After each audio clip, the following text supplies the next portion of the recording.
Olá, colecionadores e seguidores do canal Coisa de Colecionador.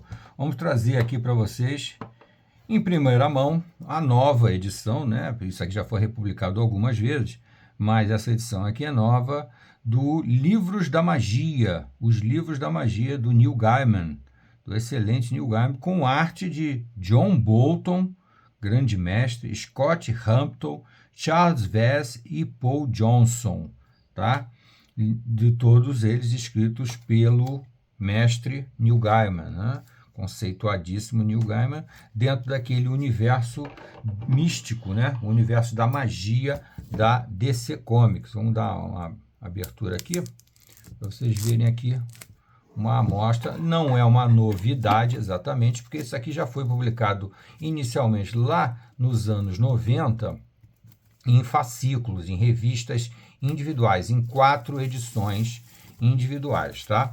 Foi publicado lá. Depois já foi publicado em capa dura. Essa aqui é uma nova edição. Mas isso aqui é um clássico necessário para quem gosta de quadrinhos adulto, de super-heróis, né? Não deixam de ser super-heróis, porque a maior parte dos personagens aqui são super poderosos, mas com uma abordagem muito mais adulta, tá? Eles, Livros de Magia, de certa forma, faz parte daquela grande revolução de quadrinhos para adultos lá no meio dos anos 80, né? Marcado por Camelot 3000, marcado por Batman Cavaleiro das Trevas, por Watchmen, Demolidor, Frank Miller, né? E também nesse rastro aí veio os Livros da Magia, que é uma abordagem bem interessante desse universo místico, o universo sobrenatural da DC Comics, que, diga-se de passagem, a DC Comics tem um universo bem vasto de personagens que transitam nessa coisa da magia, do sobrenatural, né? E essa história aqui, eles usam de uma temática um pouco diferente, mas existe um passeio maravilhoso por todo o universo de magia da DC Comics. Vocês já observam aqui que o menino é apenas um mecanismo de passagem, mas ele vai conhecer todos os personagens místicos, mágicos da DC Comics.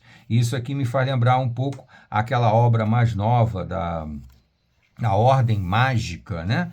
Que é do Mark Millar. É muito inspirado nisso aqui. Se você gosta de livros de magia, leia com certeza o Mark Millar, A Ordem Mágica. E se você ainda não leu isso aqui, é indispensável.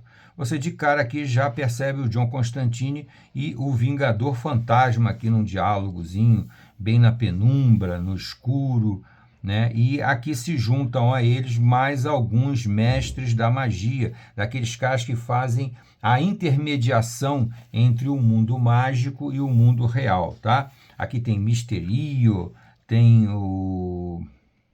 mais um aqui, quem é? É o Constantine, é o Vingador Fantástico, o Vingador Fantasma e o Mysterio, mas tem mais um, que agora estou me falhando aqui quem é ele, tá?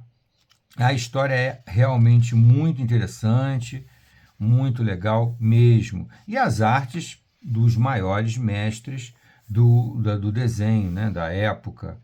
E até hoje, né, não resta dúvida nenhuma, John Bolton, Charles Vess e outros mais. Então, cada edição é de um desses grandes mestres aqui, tá?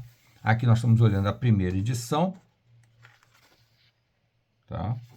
Aqui é a primeira edição. Deixa eu até ver quem é quem aqui para eu me lembrar.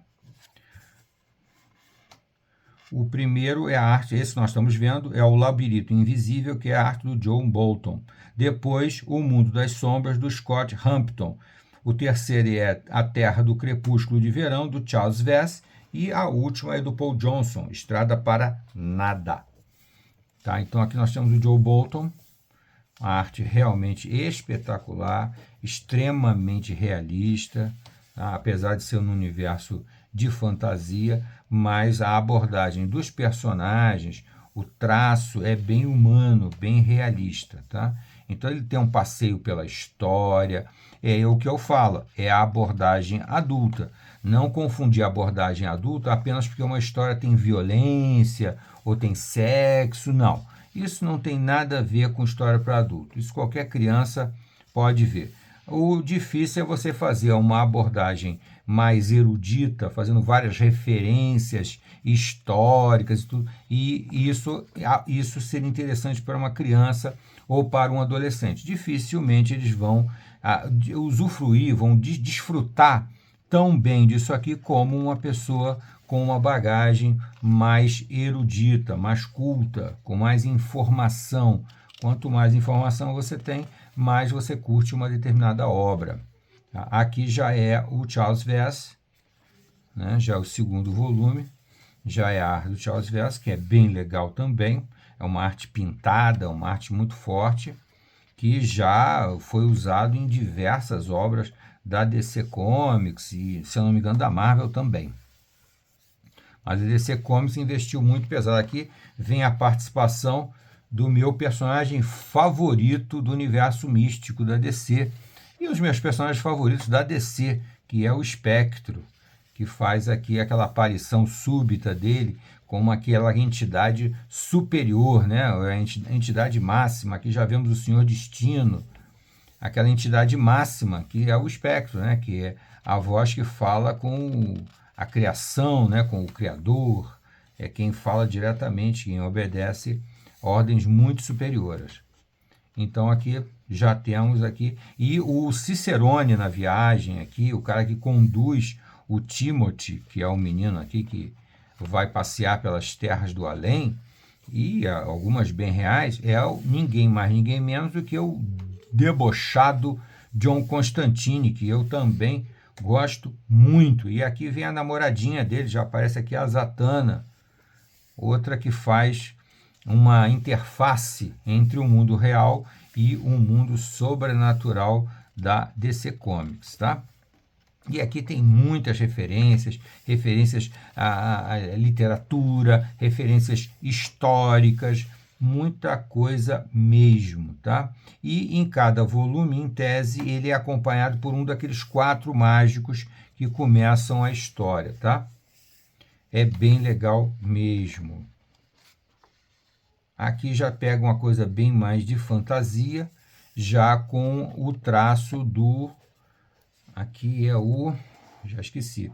Aqui é que é o Charles Vess, desculpe. Aquele do coisa é o Scott Hampton, aquela pintura, aquelas edições pintadas, aqui é o Scott Hampton. E depois, então, entra o Charles Vess com essa arte que me lembra mais a fantasia, né? Muito mais a fantasia.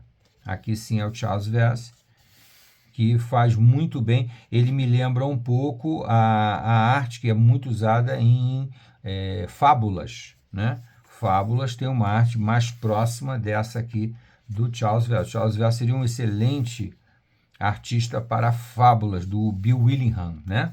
Bill Willingham escreveu Fábulas, é uma série que eu acho espetacular. Eu gosto bastante dessa coisa da magia, da fantasia, desde que seja usada em termos mais humanos, não tão fantasia, não fantasia pela fantasia, mas fantasia para a nossa realidade. Uma fantasia que retrate a nossa realidade, às vezes de uma maneira irônica, às vezes de uma maneira mais debochada. Isso é muito legal. Tá? E agora aqui nós já vamos entrar aqui no último volume, que é do Paul Johnson, é isso? Do Paul Johnson, que é o último volume. Aqui já vem o livro 4, é dividido em 4 livros de magia. Aqui já é o Paul Johnson fazendo uma arte bem próxima dos outros, né? Você percebe que, apesar de serem 4 artistas com personalidades muito fortes, com traços muito definidos, com estilos também muito próprios, que não lembram muito outros artistas, eles conseguiram como é que eu posso dizer, manter as mesmas nuances, as mesmas tonalidades, tá? Que é bem legal para essa história aqui. Uma coisa que transita entre o mundo real e o mundo do imaginário, do sobrenatural, da magia. E no final a história revela uma grande surpresa, um grande mistério foi guardado para o final e vai ser bem surpreendente o final dele, tá? No final aqui ainda vem dedicatória, logicamente do Neil Gaiman, né? E uma apócrifa, encantamentos preliminares para o livro de magia por Neil Gaiman. São rascunhos do Neil Gaiman, rascunhos de outros autores, que é um bônusinho que é sempre muito legal dessas edições de colecionador, essas edições especiais da Panini Comics, tá? Essa edição aqui do livro de magia eu acho fundamental para colecionadores, tá? E mesmo que você não seja um fã da DC ou um fã desses personagens místicos, essa edição aqui é muito válida, é muito bacana mesmo. Tá bom, gente? Fica aqui essa dica do canal Coisa de Colecionador para vocês. Não esqueçam de se inscrever no canal e de deixar o seu like. É fundamental para a gente continuar trazendo essas edições para vocês. Tá bom? Até a próxima.